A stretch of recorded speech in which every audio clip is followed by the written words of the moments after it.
Hi, my name is Olamide Bakre, not Bakare, and I'm a recent graduate of Obafemi Awolowo University.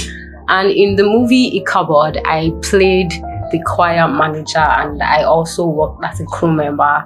I worked as the production designer. Hey everyone, my name is Juliet Obani, and I'm a student of Obafemi Awolowo University.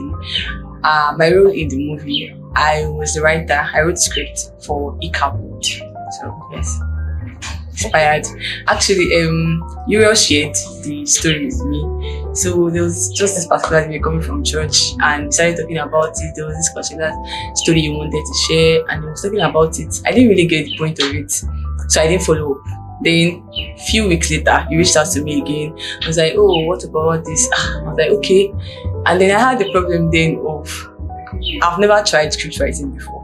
I've always done poems, short stories, academic writing and all of that. So I've not really tried it. So I didn't really put any interest into it when he was talking about it. I just wanted to lend my ears, and whatever I wanted to do with it was fine. So I was not really paying attention. Then one day, he kept talking about that he would like me to work on the project with him and all of that. So I said, okay, send me a voice note of the whole story. Tell me what it's about. And then he shared the story. I was like, wow, that's really interesting, and I would like to be a part of it. So we started dragging since last year, I think around November or so. I think it was around November. Started dragging around. It took it took close to like 2 or 3 months after he shared the story with me before I was able to write one thing about it, because I could not gather my thoughts or put down anything. So we kept going back to back. You message me, call me about it. I'll be like, okay, I can't work under pressure and all of that. I should just give me some time to think about it. Then I started writing it in January or February was when I started writing. I think ending of January was when I started writing. So I started writing. It was difficult for me because the kind of writing that I've been doing before, I've never really done so much creative writing per se, or long essay kind of writing. So it was a bit difficult for me to gather my thoughts. Okay, so the fact that I've never really done any creative writing like that, was long like that, it was a bit difficult because how would I put this? The way I was thinking about the story in my head was a bit difficult for me to put it down, because I was relying on just a voice note that I shared with me, and it was not my own story. It would have been different if it was my own story that I was trying to share. But the fact that someone shared their story with me and they wanted me to put it in writing was a bit difficult. And then sharing the story among the various, creating the characters and spreading the stories among them was a bit difficult. I think at some point I even got lost in between stories, because I was not able to put the themes together or the aim of the story itself. I got lost in between that. Then when we were done writing the script, I had to go back and then do some editing and all of that. So it was a bit challenging for me. Okay, basically, the choir manager is also a student like Jola is. So she's just like a leader in the fellowship. So she's a, how would I put it? She's a firm person, but still, should I say friendly with our choir members. So the choir manager is just a normal student that is a leader in church and has to carry out that leadership role by being firm, but at the same time she has a very friendly personality. And so yes, that's basically who she is. Yeah, it was to a large extent. It was, I mean, when I was not able to be at the location for all the shooting, but the ones that was there, I was really impressed, because majority of people that were shooting those scenes were doing it for their first time, and they really put in their best in it. So to a large extent, yes, my ideas were passed across. Okay, yes, how was it dealing with Jola? I mean, Jola is a naughty girl. How would you pick a worldly affair over the work of the Lord? I mean, I would say that first of all, as the choir manager, I was a bit taken aback, like, who is this human being? Who is this? So dealing with Jola was quite, I don't know if dicey is the word, because I mean, as a choir manager, I understood what she was already trying to do. And okay, so there was a part of me that wanted to judge her, but I knew that as a leader, I should be able to direct her to the right path. So dealing with Jola, like I said, maybe dicey, but I knew what to do and I knew the patterns. Yes, so that's it. So when I was writing the story, before we started, when you shared the story with me, I was like, okay. He was thinking, he wanted some people, he had some people in mind that he wanted them to feature in it, but then he didn't have particular characters that he wanted them to shoot.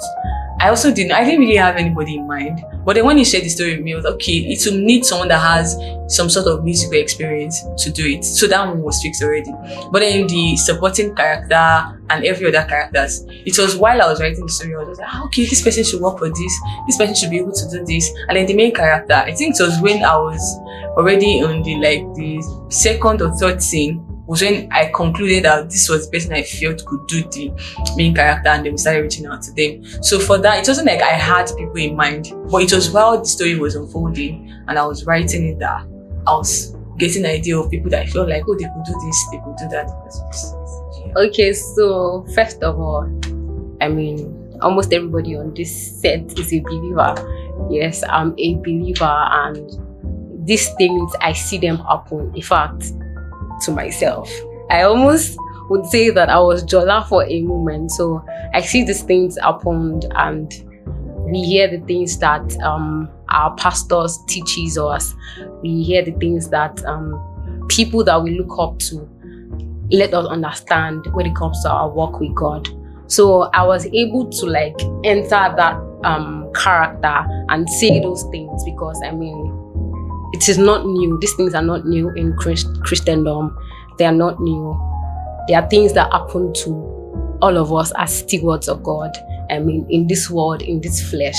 So these things are things that happen to us a lot. So I was able to put myself in that role of giving her that advice and making her see the right thing, because it is not a new thing that happened. So it was very easy for me to, okay, let me picture this thing, somebody that this thing has happened to before. Okay, me myself, whenever I feel like this, what's that word of consolation that I give myself? What's that word of remembrance that I make myself remember, and just to come back to the right path? So that's it for me. It's just because it's not a new thing, and we're just trying to make people see these things that happen on a normal day.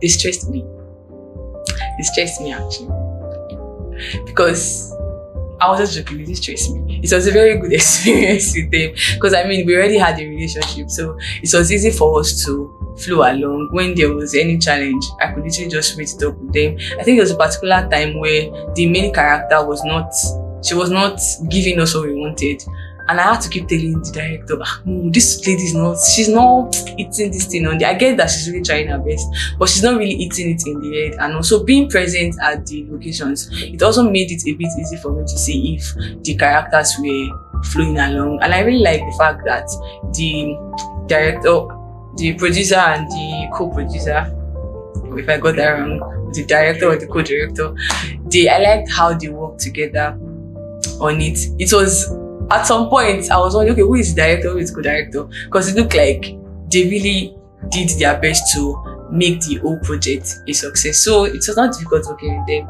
It wasn't at all. How did I feel? Okay, when I was writing, I knew that I was really blowing a lot of my imagination out of proportion. I know, because there were some scenes that I put very unrealistic expectations to them. There were a lot of things that needed to be in the scene, especially for the family house and all of that. There were so many things that needed to be there, because but then at the end of the day, they had to do some deductions, remove a number of things from it, because it was not realistic. The budget at hand, it wasn't realistic.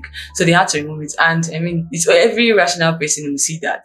With that, it was a very reasonable thing to do, removing those particular things from the scenes. So I didn't have any problem with them removing scenes. Yes, I will definitely write. I will definitely write. You guys should watch out. I'm definitely writing more. Okay, so in the movie, I would like people to look out for the fact that, I mean, these are our work with God. I don't want to say that I don't want to use the word it's not smooth, but there are days that we forget what God has said about us. There are days that we just forget. We forget God as the major factor, the important factor, and we are just taken by the things of the world, wanting to be validated by the world and all of that. So I want people to watch out for that. What's it called now? That fact in the movie. I want people to watch out for that, and I also want people to watch out for the fact that we have a loving Father. No matter how far you have gone, no matter how far and deep you have gone in what you're not supposed to be doing, getting validation from the world, or wanting to, do a lot of things by your own strength, no matter how far that you have gone, God is a loving Father and is always there to restore us back to the factory setting. So I would love people to watch out for that, watch out for the things that happen in our Christian life and the reality of it, knowing that God is a loving Father and is good. The story, I don't know if I should be saying this, but anyway, the story is centered around a Christian character and her struggles as a Christian and also a minister, a music minister. So I think aside from the fact that it was centered around a Christian minister, I think it's something that is very applicable to every steward in the body of Christ, and it's something that they can also learn from. And that alone, I think everybody should watch out for that, because it shows a lot about how it's the importance of being diligent. One, how it's very important for you to also be consistent with whatever it is that you are doing, and the fact that irrespective of what you are going through, you should always remember to put God's words on your lips. I mean, it's not nice for you to forget whatever it is that has been spoken concerning you or a particular project that you are going into. And I think one thing that also stood out for me was how she had a prophecy note where everything that has been spoken concerning her, she literally wrote them down. Now, I'm not saying that people should have a prophecy note, but I think it's very important that you have a recording or notes of everything that has been spoken concerning you, because life happens sometimes and we can just easily forget our identity in Christ. So it's important for us to have some structures put in place that remind us of these things. So things that I want us to pay attention to and look out for is diligence, number one. Two, remembering the things that have been spoken concerning us. Also, knowing that no matter how we think we've strayed away or anything of such, there is always a calling grace. There's always a place for us to come back, and then all of the things that happen to a person is usually for their strengthening. Okay, I know that you're very eager to see everything that I've said. So how will you see it if you don't subscribe to our YouTube channel? So I want you to go now to your YouTube URL Maforicon, click the subscribe button and put on the notification bell so that when the movie is released on June 10, you'll be the first to know. You will be the first to know. Please, that is very important. And John Toriolo, we are begging you, just go on the YouTube channel and like, subscribe. Also click on the notification button so whenever we upload videos like this, you can see them. Thank you very much.